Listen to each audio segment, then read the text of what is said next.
Hey everybody, it's Tandy with Common Ground Alaska. I'm so excited that you have joined us today. Today we get to talk with Andrea Bond, and I'm really, really excited about this show. She is, as you can see, Andrea is sitting in her root cellar. She is going to talk today all about the process of building a root cellar, how she utilizes it, some things to be watchful for. I just was telling her, I feel like everybody in Alaska wants a root cellar, but very few people have one. And I think part of the reason is because we don't have the perfect setting. So many of us don't have a perfect setting for one. So when we read on them, it's like, well, I don't know, maybe I can't do this because, we don't have this setup that seems to be required. So part of what I love about Andrea's story is like, she kind of said, well, I need a root cellar and box. What box? We're thinking way outside this box. And she's got this super awesome performing root cellar that is just maximizing her food storage tremendously. So Andrea, thank you so much for being on the show today. I really am glad to have you and you're in your super cold root cellar. Thank you for having me. Yeah, I think it's funny because you have your plants all behind you. So you're like the beginning of the journey, and then like here's the end, right? So the That's storage. true. That's a good point. Andrea, tell us a little bit about yourself. Well, I am originally from Maine. I grew up in Maine and I moved to Alaska in 2011. And I started working on my friend's farm in North Pole. It was called Pioneer Produce. And I think I worked on that farm for about 7 or 8 years. And we started homesteading here out in Salcha around 2014. And I think it was the next year we got the garden and everything started. And we've been growing and preserving our own food since then. So almost 10 years now here. That's incredible. So in Salcha, what zone are you? What zone are you at your place? It depends on the maps. We're kind of on the edge, but we're like a 2A, 1B type of thing. Oh my word. Because we're like in the lowlands, we're down in the swamp, so all the cold air just settles right in here. And we're usually at least 10 degrees colder than North Pole itself. So it's cold in the winter, hot in the summer. So Yeah, I can understand that because we're supposed to be a zone 3. When you look on a map, we're zone 3. But because our orchard, everything we plant is down in this low area, we're mhm. actually a zone 2 and we can't, there's some certain zone 3 things we just simply can't pull off. So I get that little like microclimate thing having this little dip and that cold settling in. So yeah. So I love that first of all, uh, I've been looking in gardening catalogs and stuff a lot lately, and it feels like everything's like zone 5 to 9, and Mhm. so when you look through those, sometimes I get kind of disgusted a little bit, like disgruntled, especially because I'm from Oregon. So 20 years ago, but still, like there were just so many things we could do, like and so it excites me to hear people who are in a zone even a little harder than mine, who are like, I can grow anything I want to grow, and it's not, we can't have a peach tree, there's certain things we can't do, but I love that you're doing this, and it encourages me. You're in a little harder zone than I am. So so so thank you for that. So let's start at the beginning with your root cellar. What was the driving force behind building it? Well, like we bought this raw land. Our number one priority is getting a root cellar so we can preserve our food and be more self-sufficient and just have more food security. And it's been great because it's like the stuff you buy at the store just isn't the same. The carrots aren't as sweet, the potatoes aren't as sweet, and it's like I make dinner now even in June and I can pull out a potato and it's just as good as when I put it in September. So that it was like our number one priority when we're building. We built the whole house around the root cellar, basically. So I love that. Oh my gosh. And the other thing, you can grow enough potatoes for a year for the yeah. cost of a couple bags at the grocery store. That's huge. That's Yeah, a we grow all our produce for the year, and we're on grid, so we have the freezers and we can freeze stuff, but we store all our cabbage and potatoes, beets and carrots. Sometimes we do rutabagas and parsnips and all that goes down here too. nice. Okay. All right. So what were the biggest challenges that you faced before building your root cellar? Well, so where we live, like I said, we're in the swamp. So our biggest challenge is the water table. And so our first plan was we're gonna have an 8-foot root cellar, 8 foot tall. And we borrowed somebody's bobcat and started digging the hole. And we got, I think, 6 feet down. And we went overnight and came back the next day and it was half filled with water. Oh no. So yeah, so the water table is very high and that's our biggest thing. And so we're like, well, do we have a 3-foot root cellar or what do we do? So this root cellar is actually half above ground. It's only half underground and it's at least 6 feet tall, 7 maybe.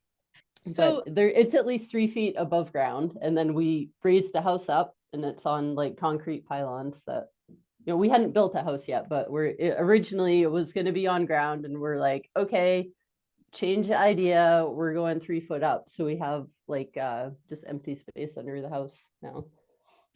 So just that little part right there makes me want to just jump up and down because part of your root cellar is above ground. This is not normal. Like there's not a single book that I know of that's written on building a root cellar that sticks up out of the ground.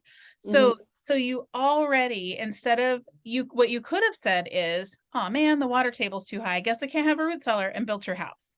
That's what, that definitely could have been. And I can't say that I wouldn't have done that. But thankfully I'm married to a man with tons of ingenuity. So, but you decided, okay, this isn't an I can't moment. This is oh boy, how are we going to pivot to make this work? So I just think that that's like the driving message behind this particular show is that I think most anyone can figure this out. It's all figure outable, they say. But you just might have to get a little creative and it might not be according to what's written in, a specific book. So then you just built your house and okay, so tell us a little bit about how it's constructed. Okay, so you can see the plywood up here. This is our floor from our house. Like we have a trap door. I don't know if I can move that. That goes up to our cabin right there. Okay. And then it's just like a little bit of stair ladder coming down in. And so that's our floor. We have insulation and floor joists and everything. And then the cabin's there. And the walls you see are white and they're made out of fox blocks, which are like a styrofoam form, and you pour concrete inside of them.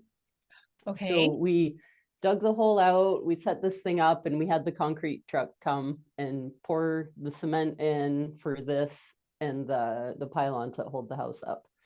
And we did that all at once. And then you seal it with like the picture I sent you, it had all blue on the outside. It's like a sealing wrap type of thing. And then we just spray foamed. I don't know if you can see, but we spray foamed in between the floor and the fox block insulation thing just to prevent all the cold air from coming in, because that's outside. That's air right there. It's all outside. Okay.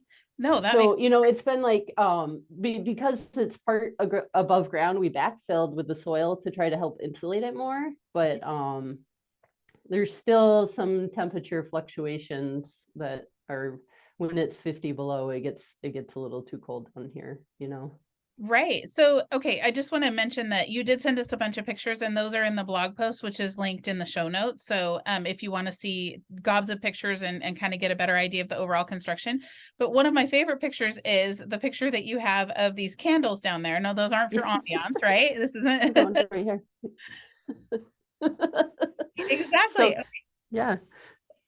So when it gets cold, this year we had a really mild winter up here. So I was able to just light a candle or two and that would keep it warm enough to stay so the vegetables weren't freezing.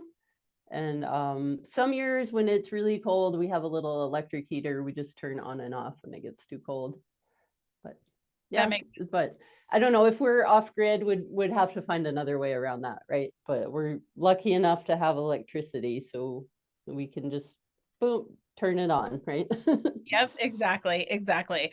I love the idea of just using the candle though, just to warm it up enough. And again, it's another one of those, just use what you have, make it work. And yeah, I just think that that's the most important concept of this whole thing. So okay, so how does it work for you? it's working well, I assume. How Mhm. are you managing the temperature, the humidity, things like that? So I have this little thermometer humidity gauge, and I don't know if you can read it, but it's 80% humidity, and right now we're about 45 degrees, it says. Usually it's around 34. This is one of the colder times of the year down here, besides when it's super cold. Like spring is colder, I guess. I don't know, because the cold frost is coming down or something. I have no idea. But fall time, it gets kind of warm and extremely humid. And that's also here when we're having our rainy time. So I think that's a factor. So like when we're putting stuff up, like it's almost like too wet down here. But it's okay because you want it humid. The cabbage wants it humid. The potatoes and everything want it humid. But we're not able to store, for example, onions or squash because they want more of a dry coolness. So I just have those up in see like these black crates here or cardboard box or whatever. I have put my garlic and onions and squash upstairs at floor level where it's nice and cool and keep them covered so it's dark. But Okay. and then like even in the summertime, like we don't have a fridge. So like you see, we have this is our fridge. It's my juice and eggs and everything. But when I'm harvesting, we just put these black crates and we fill them up with broccoli or peas or whatever until we're ready to process them. And they last quite a while, really. You know. Incredible, incredible.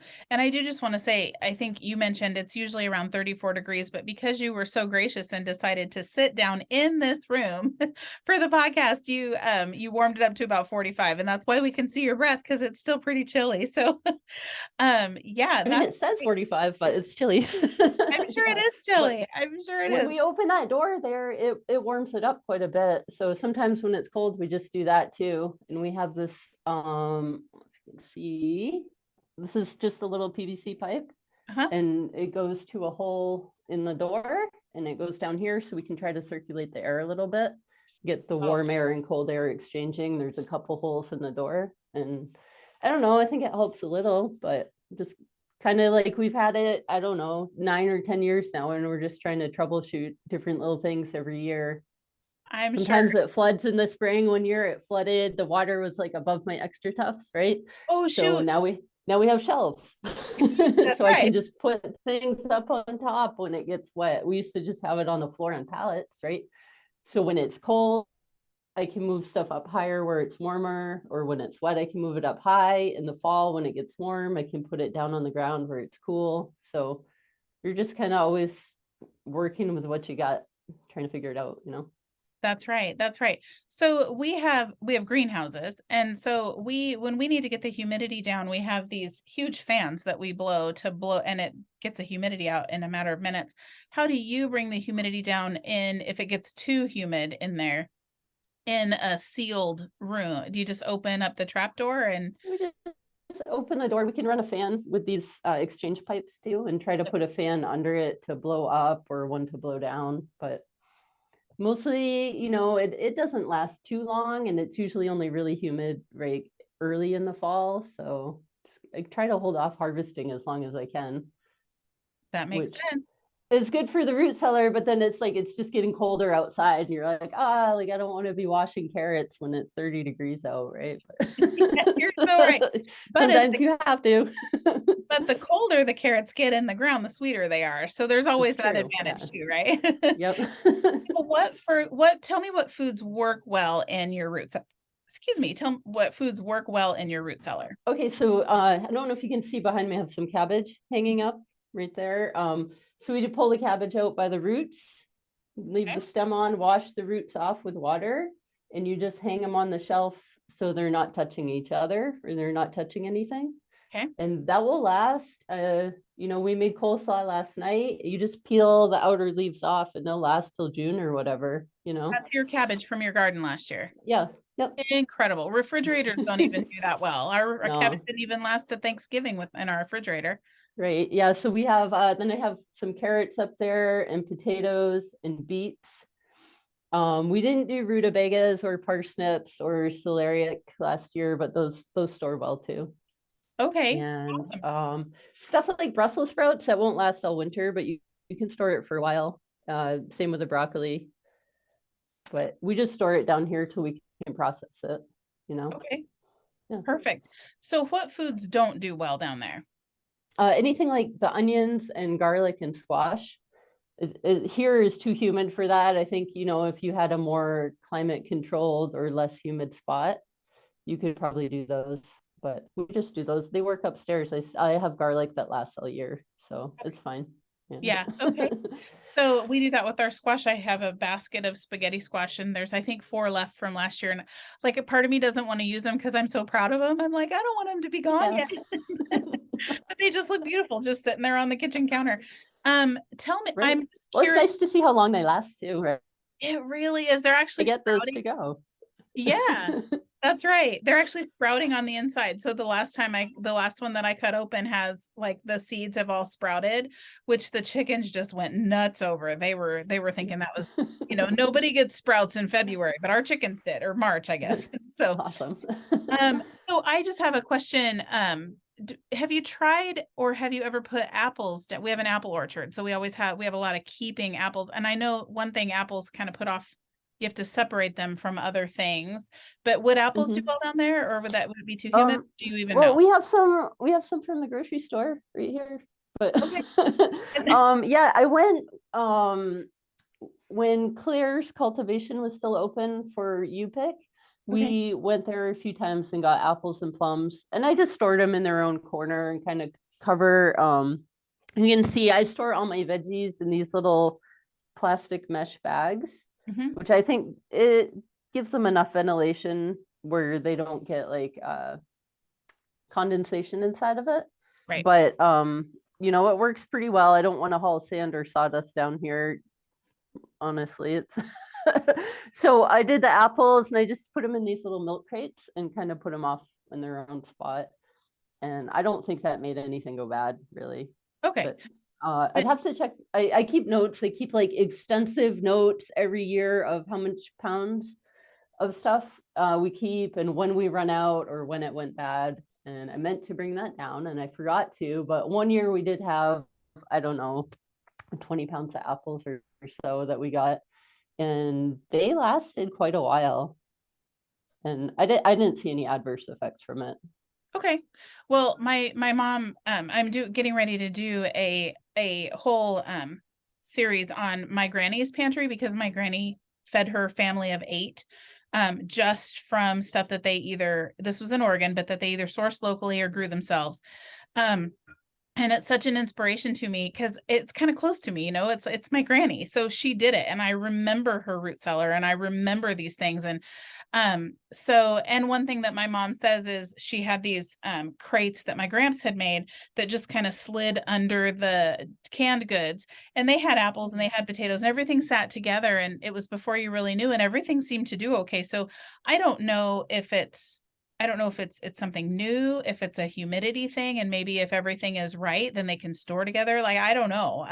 But it is interesting to hear how it was done and how we say it can't be done now. So, but you I also actually I wonder if that's temperature dependent somewhat, that could you very well. know, because when you have like upstairs and it's warm, or like the bananas put off the same thing, right? I It think makes so. everything ripen fast. Yeah, And um yeah, I don't know. I'm just wondering, like maybe it's like inhibited at a cooler temperature. that could very well be. I'm gonna have to research it because I don't want to Yeah. ruin any food to find out. So, so talk a little bit about rodent and bug control and mold and all of those kind of things that can be a nuisance. Okay, so we have been really fortunate. We haven't had any issues with voles or any type of pests down here. Um, it may just be that it's so deep they can't, because we just have a gravel floor. It's all Oh, gravel. Yeah. okay. Um, so they don't go down and come up, I guess. I don't know. And then we're all sealed off, but there are a lot of voles on the garden property, so it's not like they're not here, but they haven't gotten in. And we haven't had any other pests either. I do some years have some issues with mold. I don't know, white mold stuff.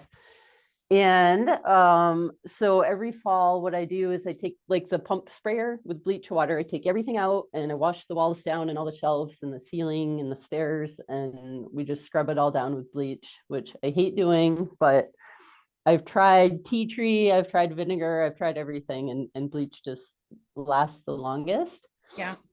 And I actually didn't really do it that well last fall, and this is the first year we haven't had much of an issue yet. So I'm not really sure. We're also thinking because when we constructed, we used green wood.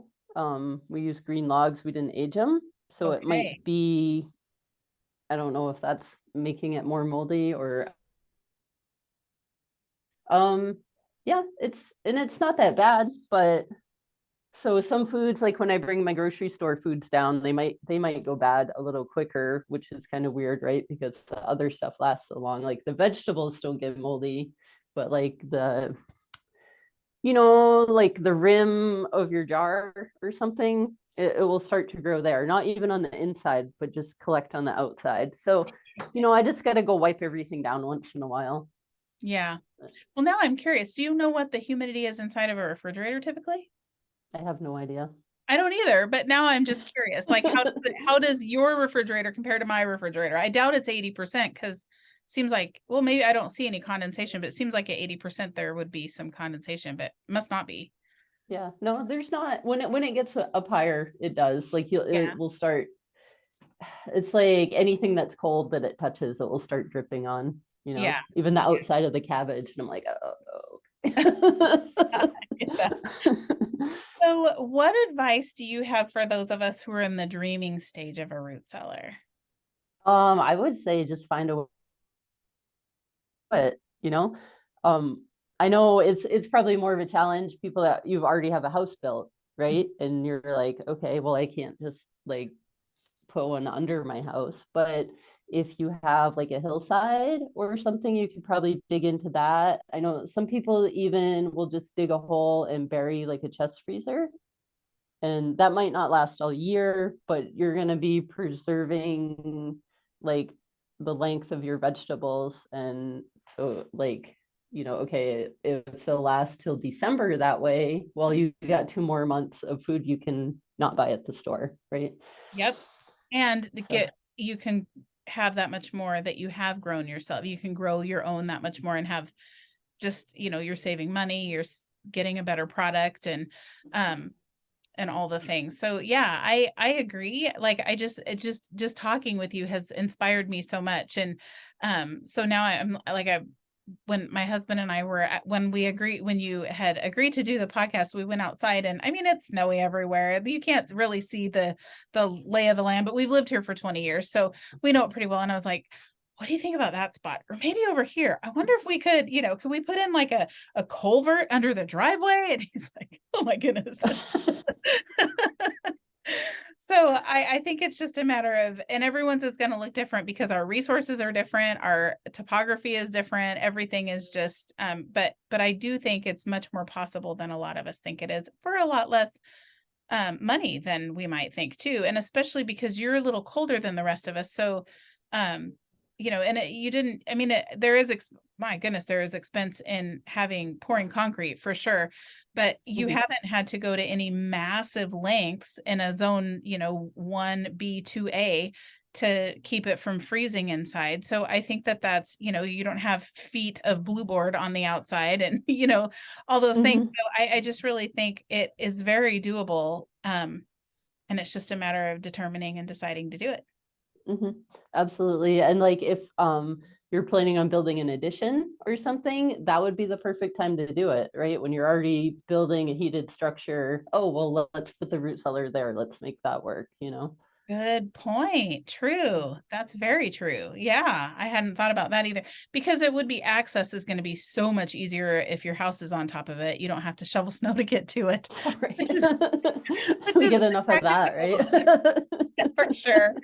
Oh my gosh, Andrea, this has been so great. So I appreciate the time very, very much. And this has just been super inspiring. So if you're wanting to see more pictures, definitely check out the blog post. The link is going to be in the show notes. And yeah, let's just get these done. I want to, if anyone else has a root cellar, like I want to see pictures. Let's inspire each other with our ideas. So thank you very much for chatting with us, Andrea. You're welcome. Thanks for having me. Yeah.